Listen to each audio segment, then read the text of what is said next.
मैं परमेश्वर का धन्यवाद देता हूँ कि उसने मौका दिया है कि मैं आप सबके साथ यहाँ पर आ सकूँ। पहली बार मैं आया हूँ भोजपुरी में, अच्छा एक लग रहा है। आपकी पर सही कलेसिया तो है और ये परमेश्वर की साक्ष्य है और ये परमेश्वर का अनुग्रह। उसने हम सब लोग को यहाँ पर आज एकत्रित किया है, बिठाया है, हमें उद्धार का एक अनुभव दिया है और इसलिए हम उसका धन्यवाद देते हैं।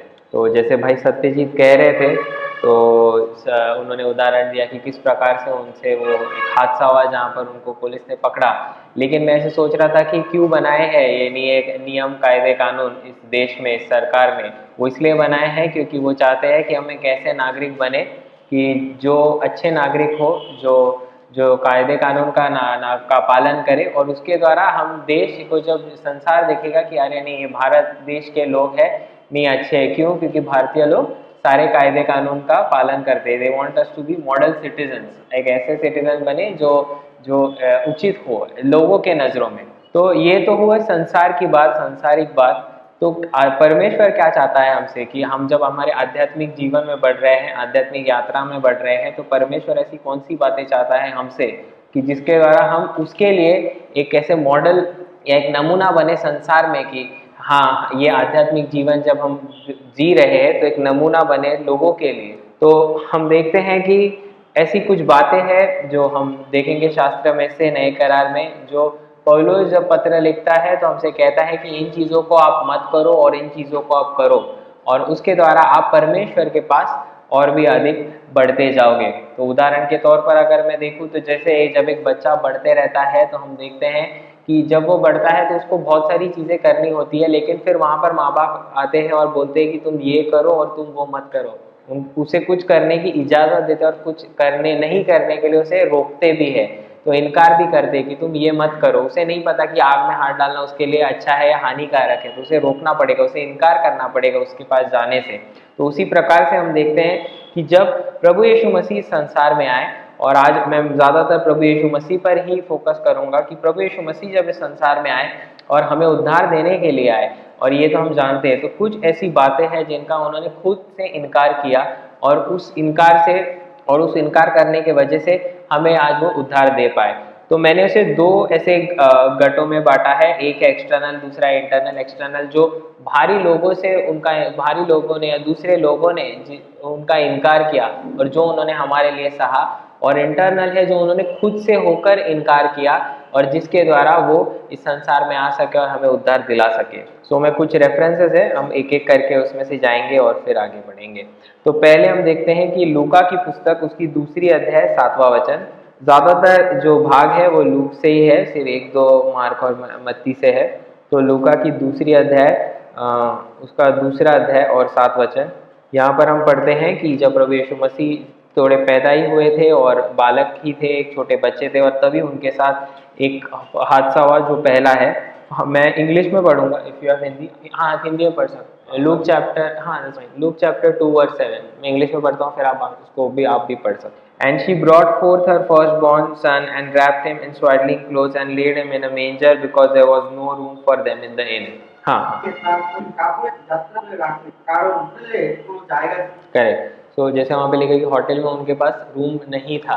तो सबसे पहले हम देखते हैं कि उनका फर्स्ट टाइम उनको रिफ्यूज़ किया गया एक्सटर्नल। ये हम सब एक्सटर्नल देखेंगे भारी तरीके से किस प्रकार से प्रभु यीशु मसीह को इनकार सहना पड़ा, और ये सब उन्होंने इसलिए सहा क्योंकि वो हमें आखिर में एक उनका ध्येय था, उनका लक्ष्य था, और उनका लक्ष्य था कि वो हमें उद्धार दिला सके। तो सबसे पहले हमने देखा कि उनको रूम नहीं मिला इनमें। आप सोचिए कि एक छोटा बच्चा है और वो उन्होंने एक जन्म दिया है, और वो इतने गरीब थे प्रभु यीशु मसीह के माता पिता मरियम और यूसुफ, और उनके पास कोई ऐसे कमरा नहीं था, और जब वो गए तो उन्हें कमरा मिला नहीं।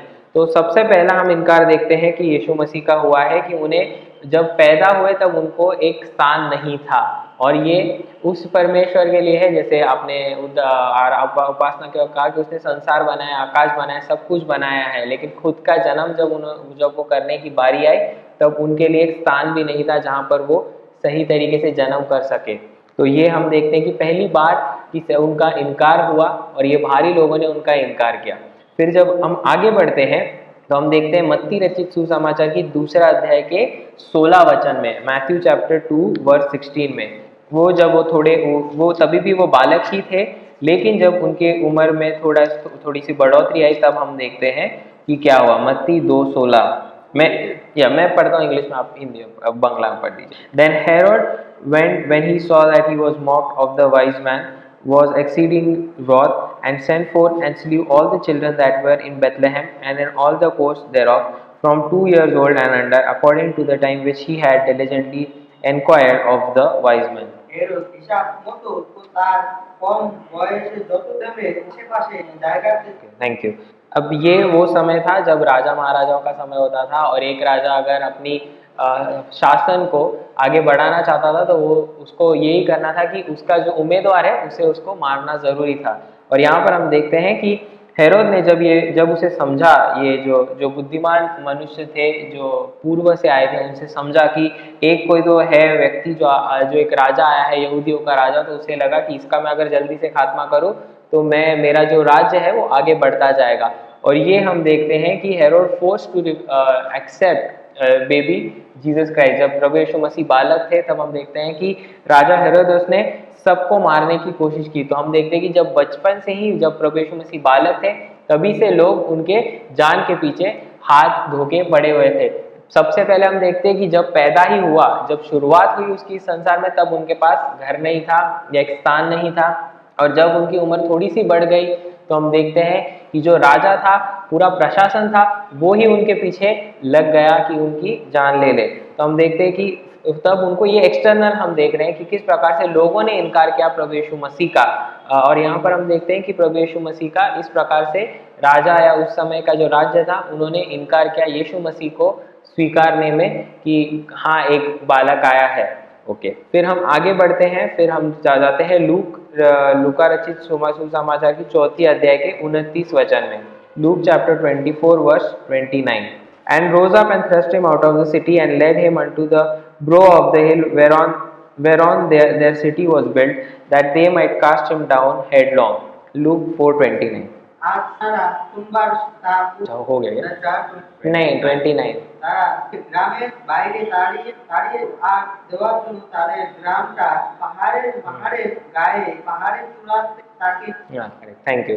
तो यहाँ पर हम देखते हैं कि जब प्रभु यीशु मसीह नाजरेत में आए सेवकाई करने के लिए उनके खुद के लोगों के पास, उनके खुद के प्रांत के पास, तो जब उन्होंने शास्त्रों में से पढ़ा और शास्त्रों में से बताया तो जो सिनेगॉग में, आराधनालय में जो लोग थे उनको बड़ा ही गुस्सा आया। जो 28 वचन में पढ़ते कि उन्हें बड़ा क्रोध आया कि ये कौन है, ये तो एक, क्योंकि देखिए प्रभु यीशु मसीह को इस प्रकार से नहीं देख रहे कि जैसे हम देखते हैं एक प्रभु के तौर पर, लेकिन उस समय वो एक बड़ाई के बेटे के रूप में देख रहे थे, या एक सुतार जो होता है उस रूप में उनसे देख रहे थे और सोच रहे थे कौन है ये सुतार जो हमें इतनी ज्ञान की बातें बता रहा है, इतने परमेश्वर की बातें बता रहा है। उन्हें ये समझ में नहीं आया, गुस्सा आया और उन्होंने प्रभु यीशु मसीह का इनकार किया। नासरी जो स्थान था, प्रांत था, जो उनका खुद का था, वहीं पर ही उनका इनकार किया लोगों ने।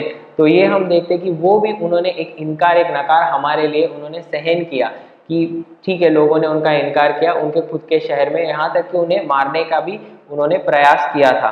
तो ये हम देखते हैं तीसरी बार जब उनका इस प्रकार से इनकार किया गया। फिर हम जब आगे बढ़ते हैं तो चौथा हम एक उदाहरण देखते हैं लूका रचित सुसमाचार 22 अध्याय के 20 अध्याय के दूसरे वचन में। लूक 22 वहां पर हम देखते हैं and spake unto him. Okay, मैं 1 और 2 दोनों पढ़ूंगा। And it came to pass that on one of those days as he taught the people in the temple and preached the gospel, the chief priests and the scribes came upon him with the elders and spake unto him, saying, Tell us by what authority dost thou these things, and who is he that giveth thee this authority?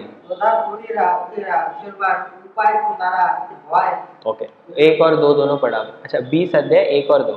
हाँ, সেই সময় জিদে পর্বত কাছে এলে এসে গিয়েছিল, এটাকে উদ্ধার পথ বলা হয়। Okay, thank you. तो यहाँ पर हम देखते हैं कि जब प्रभु यीशु मसीह ये सुसमाचार बता रहे थे, परमेश्वर का वचन लोगों को बता रहे थे, तब जो याजक थे और जो शास्त्री थे, स्क्राइब्स थे, उन लोगों ने प्रभु से पूछा कि तुम्हें किसने अधिकार दिया है कि तुम ये सारी बातें हमें बताते हो और तुम ये सारी बातें हमें सिखाते हो। अब ये जो शास्त्री लोग या याजक लोग थे, ये ऐसे लोग थे जिनका माना जाता था उस समय पे कि इनको शास्त्र बहुत अच्छे से पता है, जो पुराना काल है उनको बहुत अच्छे से पता है। तो उन्हें ये पता होना चाहिए था कि भविष्यवाणी हुई है कि एक समय आएगा जब परमेश्वर अपने एक मसीहा को भेजने वाले हैं, और उनके विषय में बहुत सारी ऐसी भविष्यवाणियां दी गई थी जो प्रभु यीशु मसीह अपने जीवन के द्वारा अपने जन्म से लेकर अपने मृत्यु तक एक एक करके पूर्ण कर रहे थे। लेकिन इन लोगों ने प्रभु यीशु मसीह को जाना नहीं, इन्होंने पहचाना नहीं, और उनको उल्टा सवाल किया कि आप किसने आपको अधिकार दिया कि आप हमें ये सारी बातें बता रहे हो, कौन हो आप जो हमें सिखा रहे हो, हमें बता रहे हो कि क्या सही है क्या गलत है। क्योंकि उन्हें इस बात का घमंड था या उन्हें इस बात पे एक ऐसा अहंकार था कि हमें तो सब पता है लेकिन तुम कौन है। क्योंकि उन्हें ये समझ में आ रहा था कि ये जो बोल रहे हैं ये एक अलग ज्ञान है, एक अलग बातें हैं जो हमने कभी सुनी नहीं है। क्योंकि जब यीशु मसीह ने जो जो उत्तर दिया, जो जो बातें कही, वो हम अगर पढ़े अगर समझे तो हमें समझ में आता है कि संसार क्या उत्तर नहीं था, वो एक आसमानी जो उनकी जो समझ थी, जो आसमानी उनके पास बुद्धि थी, उस बुद्धि से वो उत्तर दे रहे थे। और मनुष्य होने के नाते समझ ही नहीं पा रहे थे लोग कि ये जो है वो इतना अच्छे से उत्तर दे पा रहे हैं तो ये कौन है। लेकिन उनका जो अधिकार था, वो जो बातें बता रहे थे उन बातों पर उन्होंने विश्वास करने से इनकार किया, रिफ्यूज किया कि नहीं, तुम कौन हो जो हमें सिखाते हो, तुम्हारे पास ये क्या अधिकार है कि तुम हमें बता रहे हो कि तुम कौन हो। और ये कौन है? महायाजक और शास्त्री लोग जो वचन को पढ़ते थे, जो ऐसे उस जमाने में ऐसे रिलीजियस लीडर्स के तौर पर या रिप्रेजेंटेटिव्स थे, वो लोग ये बातों को कह रहे थे। तो हम देखते हैं कि ये चौथी बार प्रभु यीशु मसीह का बाहरी तरीके से या बाहरी लोगों ने या बाहरी ऐसे जो जो जो बातें थी उधर से उनका इनकार हुआ। फिर पांचवा हम उदाहरण देखते हैं यहाँ पर मार्क चैप्टर 14 वर्स 50, मरकुस रचित सुसमाचार की 14 अध्याय का 50 वचन, 50 अच्छा sorry, and they all forsook him and fled। Correct, thank you. तो यहाँ पर हम पढ़ते हैं कि जब प्रभु यीशु मसीह को गिरफ्तार करने आए, अब हमने देखा कि जब से उनका जन्म हुआ उनके जन्म का स्थान नहीं था, फिर उनकी थोड़ी सी उम्र बढ़ गई तो राजा ही पीछे पड़ गया जब वो बालक थे उनकी हत्या करने के लिए। फिर जब वो सेवकाई में उन्होंने शुरुआत की तो नासरी देश में आए तो लोगों ने उनका इनकार किया। फिर जब और थोड़ा आगे बढ़े तब हम देखते कि याजक और शास्त्रियों ने उनको कहा कि तुम किसके अधिकार से बता रहे हो, उनका इनकार किया। और अब हम आते हैं जब उनका गिरफ्तार करने का समय आया, जब वो समय आया कि अभी वो क्रूस पर उनका बलिदान किया जाए, उसके पहले जब उन्हें गिरफ्तार करने के लिए सैनिक आए और सारे लोग आए, तब हम देखते हैं कि यहाँ पर लिखा है कि and they all forsook him and fled। तो सारे जो शिष्य थे प्रभु यीशु मसीह के साथ पूरे समय तक 3.5 साल उसके साथ उठे बैठे, खाए पिए, चमत्कार देखे, ऐसी कुछ बातें हैं जो सिर्फ यीशु ने अपने उन शिष्यों को बताई जो किसी ने नहीं देखी। फॉर एग्जाम्पल रूप जो उनका बदला, रूपांतरीकरण जो हुआ उनका, राइट, 17 अध्याय मत्ती में, वो किसने देखा? वो सिर्फ 3 ही लोगों ने देखा, पतरस, याकूब और यूहन्ना ने, और किसी ने नहीं देखा। ऐसी कुछ बातें हैं जो यीशु ने उनको आने वाले समय के बारे में, फ्यूचर एंड टाइम्स के बारे में बताई। ऐसी जो एकदम ऐसे क्लोज उनका सर्कल था, जो उनके साथ उन्होंने समय बिताया, जिन्होंने यीशु को पानी पर चलते हुए देखा, तूफान को थमाते हुए देखा, उन्होंने कहा कि किस प्रकार का मनुष्य है, what manner of man is this. तो ऐसे यीशु को उसके सामर्थ्य देखने के बाद भी उन्होंने वहां पर लिखा कि they all forsook him and fled, कि नहीं हम नहीं जानते, और सब यहाँ वहाँ भाग गए। और वहां से लेकर अंत तक हम देखते हैं कि यीशु मसीह अकेले अकेले उस दुख को उठाते हुए हम सब के लिए वो आगे बढ़ते रहे। तो ये भी एक प्रकार का इनकार था जो बाहरी रूप से उनके साथ किया गया, और ये और कोई नहीं था लेकिन उनके सबसे करीबी ऐसे जो लोग थे जिन्होंने उनकी सेवकाई को देखा था, उन्होंने यीशु का इनकार किया और वो वहां से त्याग नहीं बट वो भाग के चले गए, क्योंकि उन्हें भी डर लगा कि अरे उनके साथ कहीं हम भी फंस ना जाए। और उसका सबसे अच्छा उदाहरण है जो पतरस ने किया। जब पतरस को ये पूछा गया कि क्या तुम इसको जानते हो, और उसने कहा कि नहीं, मैं इसको नहीं जानता। 3 बार उसने इनकार किया और अपने आप को प्रभु यीशु के साथ जोड़ने के लिए उसने इनकार किया कि नहीं मैं तो इसे नहीं जानता, नहीं मैं इसे नहीं जानता। तो ये भी इनकार उन्होंने सहन किया। और उनका ध्येय क्या था, ये सब हम क्यों देख रहे हैं कि उनका ध्येय क्या था? उनका ध्येय ये था कि वो मनुष्य को उद्धार दिला सके, परमेश्वर पिता ने उनको जो कार्य सौंपा था उस कार्य को पूर्ण कर सके। तो ये हम देखते हैं कि all his disciples forsook him and fled, but still वो अपने मार्ग में, अपने कार्य में आगे जा रहे थे। इतना उनका इनकार किया, बचपन से लेके अब तक, ऐसा नहीं है कि एक बार हुआ, दो बार हुआ, बचपन से लेके और कई बार भी हुआ होगा, हम नहीं जानते। जितना हमारे सामने लिखा है उतना ही हम बता पा रहे हैं, लेकिन जो पहले 30 साल की उनकी जो उम्र थी, आयु थी, उसके बारे में बाइबल में बहुत कम ऐसा लिखा गया है। तो उसमें भी बहुत बार हो सकता है उनके साथ ऐसी कुछ बातें हुई हो, लेकिन बाइबल में ये भी लिखा है कि उन्होंने कभी पाप नहीं किया या पाप करने का ख्याल भी उनके मन में नहीं आया। मतलब इतना सब कुछ होते हुए भी प्रभु ने एक ऐसा जीवन बिताया जो पवित्रता से भरा हुआ था। तो ये हमने अब तक देखा, और आगे चलते हैं लूक 22:61। इसको हमने देखा था लूक 22:61। ये तो पतरस का ही है जिसके बारे में मैंने जस्ट कहा, लेकिन हम देखते हैं वापस Luke chapter 22:61। And the Lord turned and looked upon Peter, and Peter remembered the word of the Lord, and how he had said unto him, Before the cock crow, thou shalt deny me thrice. And Peter went out and wept bitterly. Yes, मैं actually next दो वचन भी पढ़ना चाहूँगा because they are in context. And the men that held Jesus mocked him and smote him, and when they had blindfolded him, they struck him on the face and asked him, saying, Prophecy, who is it that smote thee? 63 और 64 आगे का दो वचन। हाँ, correct, thank you. और यहाँ पर हम देखते हैं कि जब यीशु सबसे ऐसे कमजोर घड़ी में थे, जब उनको किसी की शायद जरूरत थी, तब उनको पतरस आया और पतरस ने कहा था कि मैं आपके लिए जान भी दे सकता हूँ। उसने अपनी तलवार निकाली और वो सैनिक का कान भी काट डाला, उसको थोड़ा ये किया। लेकिन हम देखते हैं कि पतरस ने प्रभु यीशु मसीह के साथ अपने आप को जोड़ने से इनकार किया कि नहीं, मैं तो इसे नहीं जानता। और उसके बाद अगर आप देखो कि 63 और 64 वचन में उसके साथ क्या क्या हुआ है। And the man that held Jesus mocked him and smote him. उन्होंने उसका अपमान किया, चिढ़ाया, ठट्टा की, ये हिंदी में अगर आप ठट्टा की ये शब्द है, और उसको मारा, स्मॉट किया उसे, मतलब थप्पड़ दी, मारा। और उसके बाद हम देखते हैं कि उसकी आंखों पर पट्टी बांधी और कहा कि अब भविष्यवाणी कर कि कौन है जिसने तुझे मारा है। तो हम देखते हैं कि ये एक उस प्रभु का इनकार उनको सहना पड़ा हमारे उद्धार के लिए। उनका लक्ष्य क्या था कि हमें उद्धार दे। उनका लक्ष्य, मैं उस लक्ष्य के ऊपर ज्यादा फोकस कर रहा हूँ कि लक्ष्य क्या था उन्हें हमें उद्धार देने के लिए। और हम देखते हैं कि उन्हें कौन सी इनकारों को सहन किया। यहाँ पर हम देखते हैं कि पतरस ने भी उनका इनकार किया, लेकिन वो सहते गए। वहां पर उन्होंने भविष्यवाणी नहीं की, और वही मेरा एक्चुअली नेक्स्ट पॉइंट है। वहां पर उन्होंने भविष्यवाणी नहीं की। क्या वो भविष्यवाणी कर सकते थे? हाँ। क्यों? क्योंकि उन्हें सब कुछ पता है। He is a sovereign God, he knows everything. वो जानते हैं कि जुपिटर में अभी क्या चल रहा है, वो जानते हैं कि सैटर्न में क्या चल रहा है, और सूर्य पर क्या चल रहा है, और एक ब्रह्मांड है जिसके बारे में हम जानते नहीं, लेकिन वो जानते हैं कि क्या चल रहा है, लेकिन हम नहीं जानते। ऐसे परमेश्वर को पूछना कि बता अगले क्षण तेरे साथ क्या होने वाला है, ये तो अब हम जब देखते तो ये मूर्खता ही है। उससे हम क्या पूछे कि वो तो ये भी जानते हैं कि इस रूम में बैठे हुए लोगों के हर एक मन में अभी क्या चल रहा है, और समझो मेरे मम्मी पापा वहां पे, उनके मन में क्या चल रहा है। एक ही क्षण में वो इतना सब कुछ जानता है कि हम समझ नहीं सकते। इतने महान परमेश्वर को लोगों ने मारा और उनसे पूछा कि भविष्यवाणी कर, लेकिन फिर भी वो चुप रहे। उन्होंने अपने जो शक्ति है, वो सामर्थ्य है, उसका फायदा खुद के बचाने के लिए नहीं किया। क्या वो कर सकते थे? जवाब है हाँ, वो कर सकते थे, उनके पास था। और उन्होंने खुद भी कहा है, right, I can call 12 legions of angels and they will come and minister unto me, but उन्होंने ये नहीं किया। और ये क्यों नहीं किया? क्योंकि उनका ध्येय क्या था कि वो हमें उद्धार दिला सके। तो यही हम देखते हैं कि जब वो क्रूस पे उन क्षणों को बिता रहे थे, मतलब मुकदमा जब से चला उन पे और जब तक उनकी मृत्यु हुई, तब कितनी बार उनके साथ बदसलूकी की गई। जैसे यहाँ पर एक ही मैंने पढ़ा है कि उनको मारा गया, जब उनको कोड़े दी गए। कोड़े जब देते हैं तो जो शरीर का जो मांस है वो थोड़ा छिल जाता है, उनको वो कोड़े दी गए तो भी चुपचाप सहन किया।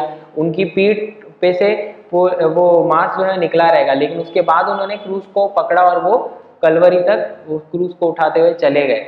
और वहां पर उनको क्या डाला? कील डाले पैरों में, हाथों में। और हम जानते हैं कि जो क्रूस का जो मुकुट है कांटों का, वो उनके सर पर रखा, उनको उसमें मारा गया, उसके बीच में मारा गया, उनके मुंह पर थूका गया, उनकी दाढ़ी खींची गई, उनके वस्त्रों को निकाल के उसके हिस्से कर दिए गए। इतनी सारी बातें हुई, और भी बहुत कुछ हुआ होगा जो शायद हम समझ नहीं सकते या मे भी लिखा नहीं गया हो। लेकिन ये सब के बावजूद प्रभु ने कभी भी अपनी शक्ति का, जो उन्होंने उतने चमत्कार के, कभी भी उसका इस्तेमाल नहीं किया कि हाँ मैं अपने बचाव के लिए ये करूँगा। उन्होंने ये नहीं किया। और ये एक एक्सटर्नल जो उनके साथ फोर्सेस हो रहे थे, ये जो भारी रूप से लोग उनको परेशान कर रहे थे, तकलीफ दे रहे थे, दुख दे रहे थे, जो इनकार, ये एक प्रकार से इनकार ही था, राइट। परमेश्वर जो सुसमाचार दे रहे थे उसका वो इनकार कर रहे थे, मार्ग जो दे रहे थे, प्रेम जो दे रहे थे उसका इनकार कर रहे थे, वो उन्होंने हमारे लिए सहन किया। तो ये हमने बातें देखी, ये सारी बातें उन्होंने सहन किया और इसका ध्येय क्या था, क्योंकि वो हमें उद्धार दिला सके। तो हमने अभी 7 ऐसी बातों को देखा जो एक्सटर्नल थी, जो बाहरी रूप से उनके ऊपर जो बातें हो रही थी, जिसके द्वारा उनको दुख पहुंचाया जा रहा था, जिसके द्वारा उनको ठेस पहुंचाई जा रही थी, मानसिक रूप से, शारीरिक रूप से और अलग अलग तरीकों से, लेकिन फिर भी वो अपना काम करते गए, क्योंकि उनका ध्येय क्या था, हम जानते हैं कि उद्धार देना था। अभी हम देखेंगे कुछ ऐसी बातों को जो अंदरूनीय थी, और 7 बातें हैं जो अंदर से हो सकती है, लेकिन उन्होंने वापस उसका इनकार किया। क्यों? क्योंकि उनको ध्येय हासिल करना था। अब हम उसको देखेंगे। सबसे पहले लूका रचित सुसमाचार की 2 अध्याय का 51 वचन, लूक चैप्टर 2 वर्स 51 पढ़ूंगा उसे, फिर आप बांग्ला में पढ़ सकते हो। And he went down with them and came to Nazareth and was subject unto them. But his mother kept all these things in her heart. And correct. तो अगर ये हम देखें तो ये वो भाग है जब यीशु 12 साल की उम्र के थे, जैसे 42 वचन में लिखा है कि and he was 12 years old, तो 12 साल की उम्र में थे, और उस समय वो मंदिर में बैठे थे और यरूशलेम में, और लोगों से बातचीत कर रहे थे, उनको सवाल कर रहे थे, उनको चीजें बता रहे थे। और वहां पर लिखा है, देखिए 47 वचन में, and all that heard him were astonished at his understanding and at his answers. उनकी समझ और उनकी उत्तरों को देखे वो आश्चर्यचकित हुए कि कौन है ये बालक। 12 साल में तो बालक, जैसे टैमी की उम्र 12 साल ही है, राइट। अब ऐसा बालक कि इस उम्र में इतनी सारी बातों को वो कह रहा है, और वो आश्चर्य हो गए कौन है। लेकिन यीशु जानते थे कि वो क्या काम से आए, किस मकसद से। उन्होंने कहा कि wish we know that I must be about my father's business, कि मैं अपने जो पिता ने मुझे कार्य सौंपा है उस कार्य को क्या मैं नहीं करूं। और कौन सा कार्य सौंपा था? वही उद्धार देने का।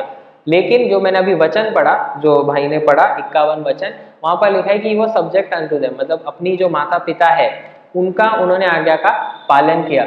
और ये इंटरनल है। मैं क्यों इंटरनल बोला? क्योंकि ये अंदर से उन्होंने किया, उनको किसी ने बोला नहीं। आज्ञा का पालन करना ये एक ऐसी बात होती है जो हम खुद से करते हैं। अगर जैसे हम टाइमी को कहा कि अगर तुम वहां पे मत जाओ, तो अगर वो फिर अगर वो नहीं जाएगी तो उसने खुद से ये सोच कर किया कि हाँ मैं अपने माता पिता की आज्ञा का पालन करूंगी और मैं वहां पर नहीं जाऊंगी। लेकिन अगर वो जाना चाहती है तो वो आज्ञा भंग करके वो जा भी सकती है कि बंडोखोरी करके, नहीं मैं तो जाऊंगी, आप मुझे कितना भी रोको। तो ये एक बात होती है जो अंदर से आती है कि मैं आज्ञा का पालन करूंगा, या मैं उस बात को मानूंगा। जैसे बहुत बार कहते हैं कि आप बाइबल पढ़िए, ये तो लोग कहते हैं, ये बताते हैं।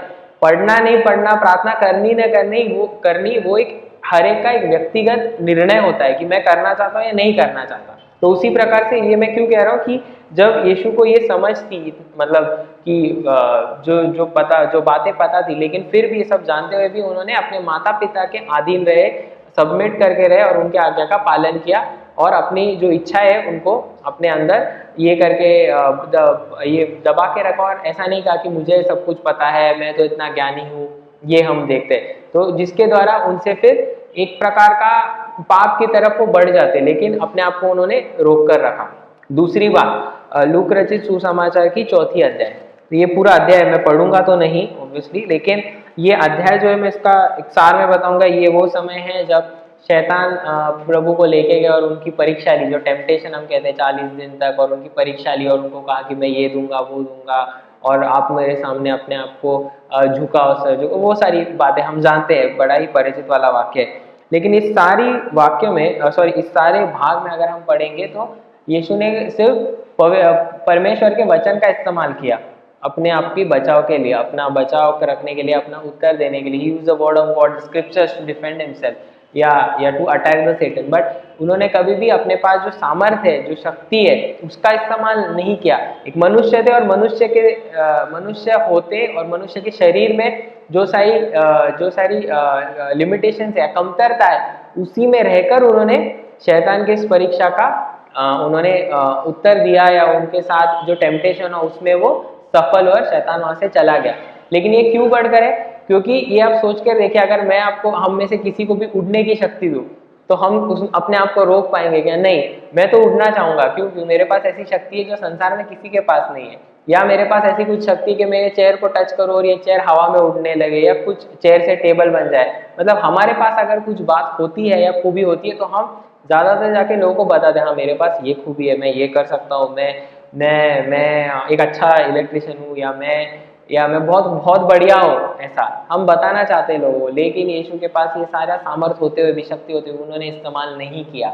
उन्होंने इस सारी परीक्षा में से गुजरे जरूर, लेकिन उन्होंने पाप नहीं किया। क्यों? उनका ध्येय क्या था? उनका ध्येय ये था कि वो हमें उद्धार दिला सके। तो ये एक अंदरूनी चीज है, लाइक ये अंदर से एक आने वाली चीज है जो उन्होंने रोक कर रखी। हमने पहले देखा जो एक्सटर्नल थी, जो बाहर से आ रही थी, और अब हम देख रहे हैं कि यीशु मसीह ने कैसी वो अंदरूनी बात थी, जो एक व्यक्ति अंदर से, जो आप कहते हो कि उसमें एक विकास होता है, एक डेवलपमेंट होती है, एक मैच्योरिटी होती है, वो अंदर से थी, बाहर से किसी को नहीं दिखती, वो सिर्फ उस व्यक्ति के हृदय और मन में होती है।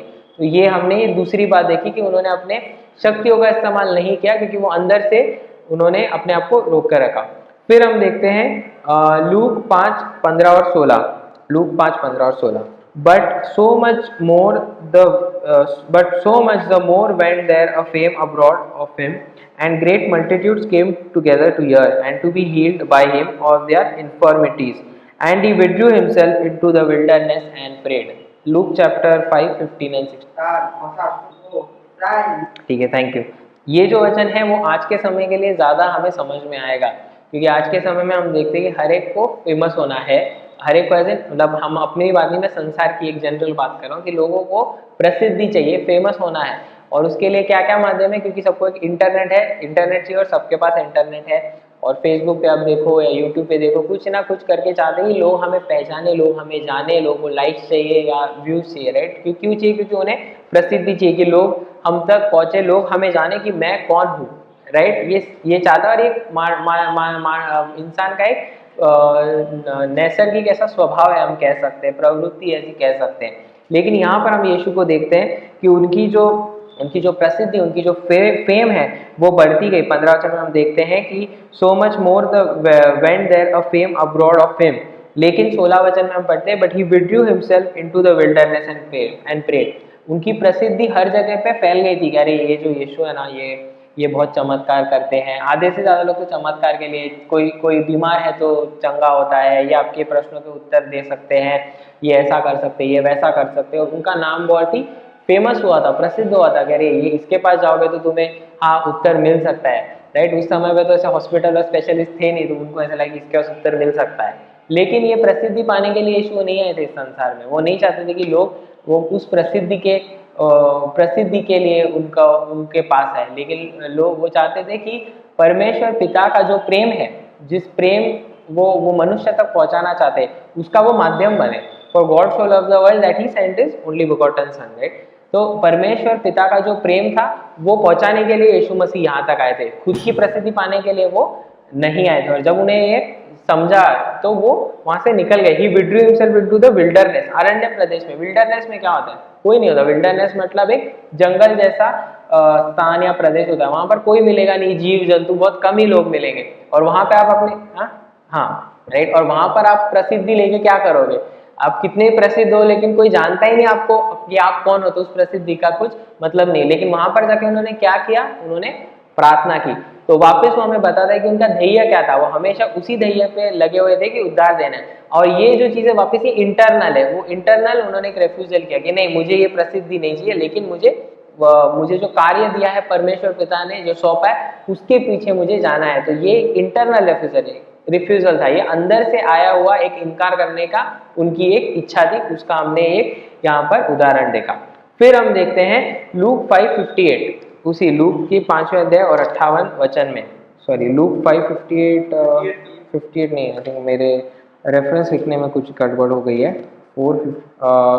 लूक है या फिर मैथ्यू है। No place to lay his head, refuse to gain any material wealth, I think no place. So basically ठीक है, ये एक वो वाला वर्स है जहाँ पर प्रभु कहते हैं कि foxes have holes and birds have nests, but the son of man has nowhere to lay his head।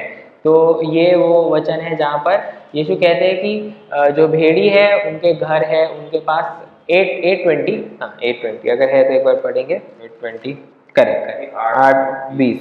And Jesus said unto him, The foxes have holes and the birds of the air have nests, but the Son of Man hath nowhere to lay his head. Matthew 8. Okay, thank you brother with the reference. तो यहाँ पर हम देखते हैं कि यीशु मसीह कहते हैं कि जो जो मनुष्य का पुत्र उसके पास सर रखने के लिए जगह नहीं है, has nowhere to lay his head. और ये हमें बताता है कि वो इस मकसद से नहीं है कि वो सांसारिक धन को ज्यादा से ज्यादा प्राप्त कर सके, वो इस मकसद से है कि वो उद्धार दिला सके। इसका अर्थ ये नहीं मैं कह रहा हूँ कि नौकरी नहीं करे, पढ़ाई नहीं करे या वो नहीं करे, वो सब मैं नहीं कह रहा हूँ, लेकिन मैं उनके धैर्य के ऊपर ज्यादा फोकस कर रहा हूँ कि उन्होंने किन सारी चीजों का इनकार किया। और मैं आऊंगा आगे चल के कि मैं क्या बताना चाह रहा हूँ कि इन सारी चीजों का उन्होंने इनकार किया। ये एक अंदरूनी उनका एक निर्णय था या उनकी एक इच्छा थी जो उन्होंने यहाँ पर दिखाई है। फिर हम देखते हैं look 23:4। Then said Pilate to the chief priests and to the people, I find no fault in this man.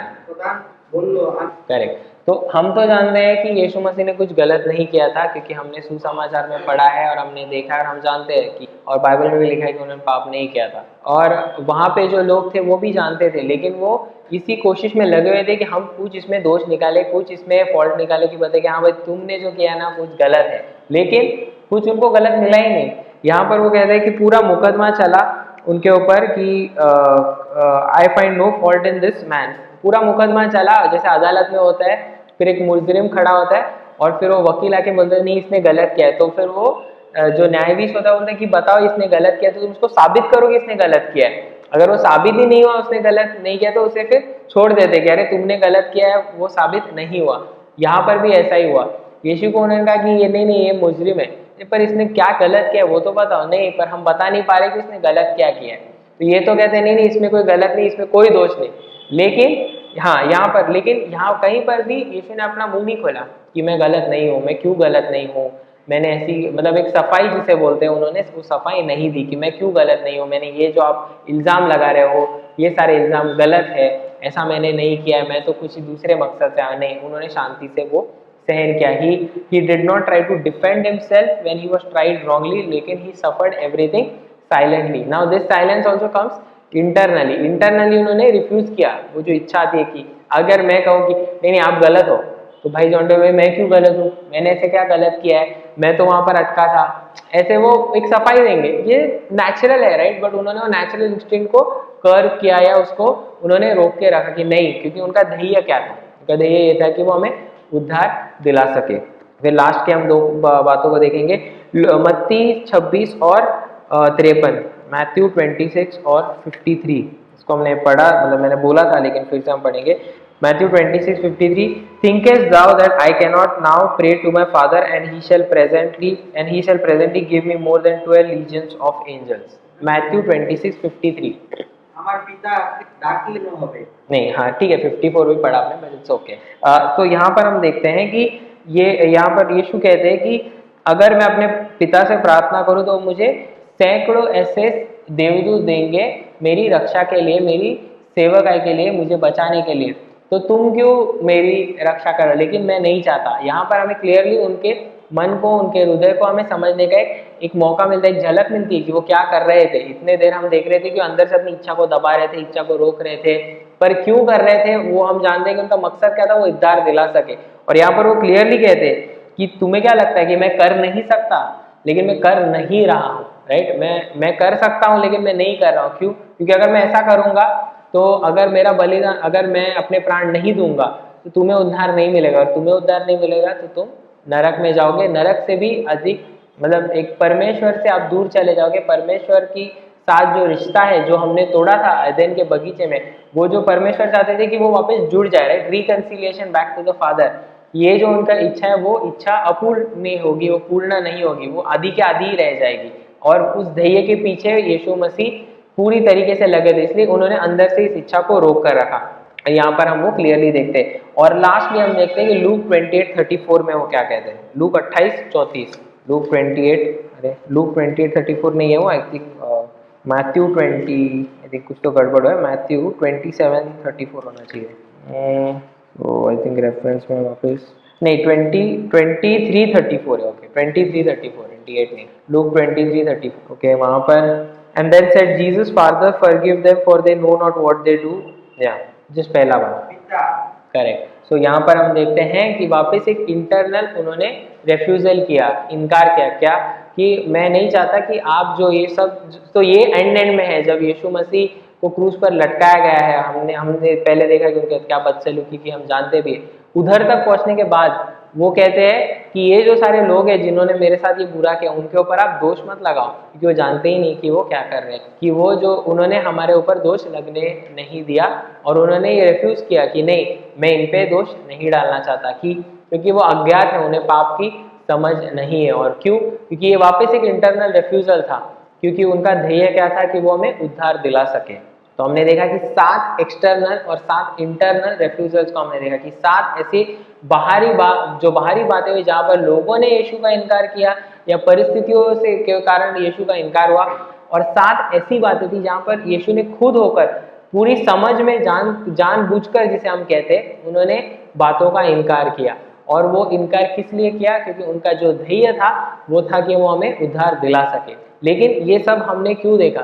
क्योंकि आज तो हमने प्रभु यीशु मसीह पर विश्वास रखा है, हमारा उद्धार हुआ है, हमने यीशु कौन है हम जानते हैं, उनके बलिदान क्या है हम जानते हैं, उनका प्रेम हमारे प्रति क्या है हम जानते हैं, हमने उसे स्वीकार किया है। लेकिन क्या यहीं पर रुकना हमारे लिए उचित है? तो उसका जवाब है नहीं। हमें आगे बढ़ना है, हमारे आध्यात्मिक यात्रा में जो हम इस संसार में जी रहे हैं उसमें हमें आगे बढ़ना है। और जब हम ऐसे आगे बढ़ते जाएंगे, जब हमारी समझ परमेश्वर के प्रति अधिक और अधिक बढ़ती जाएगी, तो कुछ चीज़ों का हमें इनकार करना पड़ेगा। और वो कौन सी चीज़ें? वो चीज़ें हैं जो हमें उसके पास जाने से रोकेंगी। तो जो चीज़ का मैं इनकार करूंगा, हो सकता है भाई के लिए वो इनकार करने के लायक नहीं हो, उनको उसकी ज़रूरत हो, लेकिन मुझे वो इनकार करना मेरे लिए सही होगा। क्यों? क्योंकि अगर मैं इनकार करूंगा तभी मैं आगे बढ़ूंगा। हो सकता है आपके लिए जो इनकार करने लायक हो वो मेरे लिए ना हो। तो हर एक का अलग अलग हो सकता है वो बाधा या ऑब्स्टेकल जो आपको प्रभु के पास जाने से रोक रहा हो, या जो आपका ध्येय है। हमारा ध्येय क्या है? हमारा ध्येय यही है कि हम हमारे आध्यात्मिक जीवन में बढ़े, यीशु मसीह को अधिक जाने। क्या हम पूरी तरीके से उनको इस शरीर में जान सकते हैं? तो नहीं, क्योंकि वो इतना उनको इसके बारे में जितना हम जाने उतना कम ही हमें समझ में आता है, जितना हम पास जाते हैं उतना कम समझ में आता है। अगर उदाहरण दूं तो जैसे उनकी रोशनी पड़ती है तब हमें समझ में आता है कि हमारे जीवन के इस क्षेत्र में तो अंधकार है, यहाँ पर तो हम अभी तक परमेश्वर की रोशनी पड़ी ही नहीं है। और तब हमें समझ में आता है इतने सालों से मैं ये चीज़ गलत करते आ रहा था, ये मुझे सुधारना जरूरी है। और फिर हम और ज़्यादा करीब जाते हैं। उदाहरण के तौर पर अगर आप समझिए कि ऐसा एक बड़ा सा ऐसा घर है या प्लॉट है जिसमें 100 कमरे हो, और हमारे एक ही कमरे में अगर उजियाला हो, तो हमें लगेगा कि 99 सब अच्छा है। अगर हम उधर वहाँ उजियाला जाता ही नहीं तो हमें लगेगा कि सब अच्छा है। लेकिन जब उस कमरे में लाइट जाएगी तब हमें समझेगा कि उस कमरे में प्रॉब्लम क्या है, कि उसमें पानी का प्रॉब्लम है, या दीवार टूटी है, या पेंट निकला है, या फ्लोरिंग खराब हुई है। फिर उसको हम रिपेयर करेंगे तो 2 कमरे ठीक हो गए। फिर 3rd कमरे में लाइट जाएगी तब उस कमरे में क्या प्रॉब्लम है समझ में आएगा। तो उसी प्रकार से जब हम हमारे आध्यात्मिक जीवन में बढ़ते जाते हैं तो अलग अलग छोटी छोटी ऐसी बातें हैं जो हमें हमारे बारे में पता चलती है कि अरे इतने साल से जो मुझे लग रहा था कि मैं इसमें सही हूँ लेकिन उसमें सही नहीं हूँ, मुझे परमेश्वर के अनुग्रह की और ज़्यादा ज़रूरत है। और आखिर में मैं सिर्फ कोलोसियंस का चैप्टर 3 उसका भाग पढ़ के फिर मैं ख़त्म करूँगा। Colossians chapter 3 verse 1 and 2 I will read, नहीं 1, 2 and 3 I read. If ye then be risen, actually 1 से लेके ठीक है पहले 3 वचन तो पढ़ेंगे। If ye then be risen with Christ, seek those things which are above, where Christ sitteth on the right hand of God. Set your affections on things above and not on things on earth. For ye are dead and now your life is hid with Christ in God. कोलोसियन की 3 पहले 3 नहीं 1, 2 और 3। वही दोस्तों, स्वर्गের ডান সেই স্বর্গীয় হও, জাগিয়া জাগত বিষয়ে কি গরম সুখ দাও, তো ये তোমরা जीवते किए আছে। करेक्ट। तो यहाँ पर हमने देखा कि पहले वचन में बहुत क्लियरली लिखा गया है कि if ye then be risen with Christ, see things which are above। तो अगर हमारा उद्धार हुआ है, अगर हम मानते हैं इस बारे में, अगर हम यीशु के साथ हैं, तो उन चीज़ों को हमें देखना चाहिए जो स्वर्ग की तरफ है, जो ऊपर की तरफ है, जो परमेश्वर से आती है। वो चीज़ नहीं जो संसार से आती है, वो चीज़ जो परमेश्वर की ओर से आती है। क्यों? क्योंकि हमारा जो जीवन है is hide with Christ in God. अब हमारा जो जीवन है वो प्रभु यीशु मसीह में, ऐसा मतलब हम प्रभु यीशु मसीह में है और हमारा जीवन उनमें छिपा हुआ है। तो वो हमें एक संरक्षण देता है। अभी समय जो है वो बहुत बेकार चल रहा है, बहुत खराब चल रहा है। पिछले एक साल से जब से कोरोना की महामारी आई है, सबको अलग अलग प्रकार की कठिनाइयाँ हो रही है, लेकिन फिर भी परमेश्वर ने हमें बचा कर रखा है। क्यों? क्योंकि we are life is hid in Christ, हमारा जीवन है वो यीशु मसीह में सुरक्षित है। अगर इस संसार में कुछ भी हो जाता है, हमें कुछ भी हो जाता है, लेकिन अंत क्या है?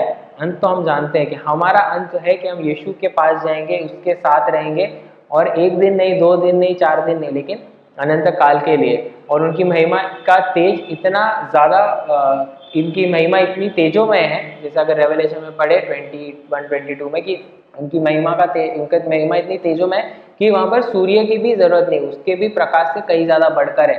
ऐसे महिमा में परमेश्वर के उपस्थिति में हम जाएंगे। इतना बड़ा हमारे पास एक आश्वासन है, इतनी बड़ी हमारे पास एक आशा है, जिसको हम पकड़ के चलते, पकड़ के रहते। और इसलिए परमेश्वर कहता है कि जब तुम्हारे पास ये आशा है, जब तुम जानते हो कि तुम कहाँ जाने वाले हो, तो तुम्हें उसके लिए जाने के लिए तैयार होना भी जरूरी है। तो उन चीज़ों का इनकार करना जरूरी है जो हमें उस ध्येय के पास, यीशु मसीह के पास जाने से रोकते हैं, और उन चीज़ों को पकड़ना जरूरी है जो हमें उधर जाने के लिए सहाय करेंगे। राइट? अब तो वही उसने आगे लिखा है, वहां पर वो कहता है कि वचन 5, आप वचन 5 पढ़ोगे क्या? তোমরা পাপ স্বভাবের মধ্যে দিয়া যা কিছু আছে তা ধরে ফেলো, তাতে তাতে আছে সব রকম ব্যভিচার, অহিংসা, কুবাসনা, মন্দ ইচ্ছা, লোভ লোভ যাকে এক রকম পূজা বলা যায়। और 7 और 8 भी आप पढ़ेंगे तो अच्छा रहेगा। 7, 8 एंड 9, 7, 8, 9, 10। তোমরাও আগে ওই রকম ভাবেই চলতে। এখন রাগ, মেজাজ দেখানো, হিংসা, গালাগালি এবং খারাপ কথাবার্তা তোমাদের কাছ থেকে করো। একজন অন্যজনের কাছে মিথ্যা কথা বলো না, কারণ তোমরা পুরনো পুরনো আমিকে তার কাছে শুদ্ধ কাপড়ের মতো ছেড়ে ফেলো। তোমরা তোমরা তো নতুন আমি কে করেছো। এই আমি আরো নতুন হতে তারা সৃষ্টিকর্তার মধ্যে, যেন সব সৃষ্টিকর্তাকে তোমরা পূর্ণভাবে জানতে পারো। Okay, thank you. तो यहाँ पर हम देखते हैं कि यहाँ पर क्या लिखा है कि mortify your members on which are upon the earth, और बाद में उसने उन चीज़ों को लिखा है कि कौन सी चीज़ें हैं जो आपको वो गलत राह पर लेके जाएंगी। जैसे लिखा है fornication, uncleanness, inordinate affection, evil concupiscence and covetousness which is idolatry, या कवचसनेस। या जब मैं कह रहा था कि ये गलत नहीं है कि हम नौकरी करें, हम पढ़ाई करें, ये करें, लेकिन फिर लोभी बनना वो गलत है कि हम लोभ से किसी चीज़ के पीछे जा रहे कि मुझे वो चाहिए। नहीं, हमें सब करना चाहिए और ज़रूरी भी है, लेकिन वहाँ पर लिखा है कि लोभी नहीं बनना चाहिए। इसलिए मैंने कहा कि हर एक की बाधा अलग है। मेरी जो बाधा है, जो मुझे परमेश्वर के पास जाने से रोक रही है, हो सकता है आपकी ना हो, आपकी कुछ अलग हो, मेरी कुछ अलग हो, लेकिन हमारी हर एक की वैयक्तिक क्या क्या बाधाएं हैं वो पहचानना जरूरी है। और वो हम तब पहचान पाएंगे जब हम समय बिताएंगे परमेश्वर के साथ, वचन में, प्रार्थना में। और जब हम ऐसे समय बिताएंगे तब हमें परमेश्वर बताएंगे अपने वचन के द्वारा या दूसरे किसी भी माध्यम से कि ये बात है जो तुम्हें रोक रही है मेरे पास आने से। तो यही पौलुस यहाँ पर कहते हैं। और आगे कहते हैं कि कौन सी चीज़ें हैं जिनका हमें धारण करना चाहिए, जो हमें ओढ़ लेनी चाहिए, जो हमें उस मार्ग में आगे बढ़ने में मदद करेंगी, सहायता करेंगी। और यहाँ पर आप 10 और 12 और 13 पढ़ सकते हो क्या? और 14 भी एक्चुअली, नहीं 11 नहीं। अच्छा ठीक है, मैं कोई बात नहीं, हम 12 से 14 पढ़िए ना। वो ঈশ্বর নিজের আলাদা তার হলো মায়া বা দয়া, ধৈর্য দিয়ে নিজেদের সাজাও, এতে সহ করো, এবং যদি কারো তোমাদের দোষ দেওয়ার থাকে তবে তাকে ক্ষমা করো, যেমন আমরাও ক্ষমা করাও। আর এই এই সবের উপরে ভালোবাসাতে সাজাও। ভালোবাসাই সব গুণগুলোকে এক বাঁধে, বর্তমান দান করে। Okay, thank you. और यहाँ पर हम देखते हैं कि कौन सी चीज़ें पुट ऑन करने चाहिए या कौन सी चीज़ों को हमें ओढ़ लेना चाहिए हमारे ज़िंदगी में, जिसके द्वारा हम वैसा व्यक्ति बन सकते हैं। और यहाँ पर लिखा है कि बावल्स ऑफ मर्सी, और एक अच्छा शब्द है नम्र स्वभाव, वहाँ पे आपने आई थिंक पढ़ा था। तो ऐसी सारी चीज़ें, एक दूसरे को सहन शक्ति बढ़ाना, और सबसे अधिक यहाँ पर लिखा है कि प्रेम या चैरिटी बढ़ाना। तो वो सारी पुट ऑन और पुट ऑफ की ऐसी सारी बातें हैं जो हम खुद से अगर हम पढ़े तो परमेश्वर हमारे साथ क्या बात करना चाहते हैं वो परमेश्वर खुद बात करेंगे। लेकिन कुछ ऐसी बातें हैं जो पौलुस हमें बता रहे हैं कि वो करनी चाहिए, जिसके द्वारा हम हमारे ध्येय की तरफ बढ़ सकते हैं। और ये सारी चीजें क्यों करनी चाहिए उसने चौथे वचन में बताई। अगर आप चौथा वचन पढ़ पाओ तो मैं पढ़ता हूँ, फिर आप पढ़िए। When Christ who is our life shall appear, then he shall also appear with him in glory. তোমরাও তার মহিমার ভাগী হবে হয়ে প্রকাশিত। राइट, तो वो यही बता रहा है कि हमें ये सारी चीजें क्यों करना चाहिए। हमारा ध्येय क्या है, क्योंकि जब प्रभु यीशु मसीह महिमा में आएंगे तब हमें भी महिमा में उनके साथ आना है। और अगर हमें महिमा में आना है तो हमें भी अपने आप को उनको देखते हुए अपने आप को बदलना जरूरी है। जब हम इस संसार में जी रहे हैं जिसके द्वारा क्या होगा, जब लोग हमारे बदले हुए जीवन को देखेंगे, जब हम हमारी आध्यात्मिक यात्रा में बढ़ते जाएंगे, तब लोग भी प्रभु के पास इसके आकर्षित होंगे हमारे जीवन के द्वारा।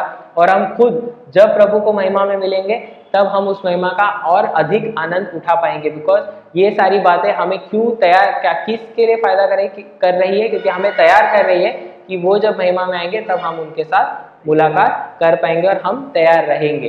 तो ये हमारी एक आध्यात्मिक यात्रा है जो हम इस संसार में बिता रहे हैं। और हमने आज देखा कि कैसे 7 ऐसी बातें थी जो भारी बाहर की थी और 7 अंदर की बातें थी जो यीशु मसीह ने जिनका इनकार किया।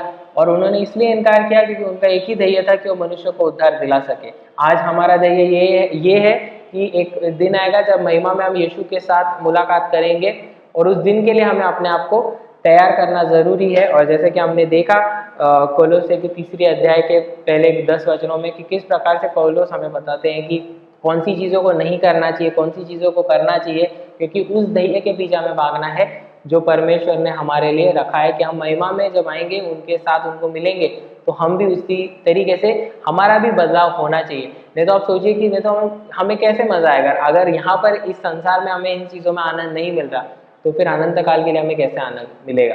तो यही चीज़ें हैं, यही बातें हैं जो परमेश्वर चाहते हैं कि हम हमारी ज़िंदगी में बदले। और परमेश्वर ने ये वचन मुझे दिया और ये मैंने आप तक पहुँचाया। और परमेश्वर हमारी सहायता करे कि हम हमारी जो भी ज़रूरत हो वैयक्तिक, परमेश्वर उसी निजी ज़रूरत के हिसाब से हमारे साथ बात करे। और ये मौका दिया इसलिए मैं आपका धन्यवाद देना चाहूँगा। और परमेश्वर इन पढ़े हुए वचनों पर आशीष दे और हमारी सहायता भी करे कि हम हमारे जीवन में इसे लागू भी कर पाए। परमेश्वर के नाम।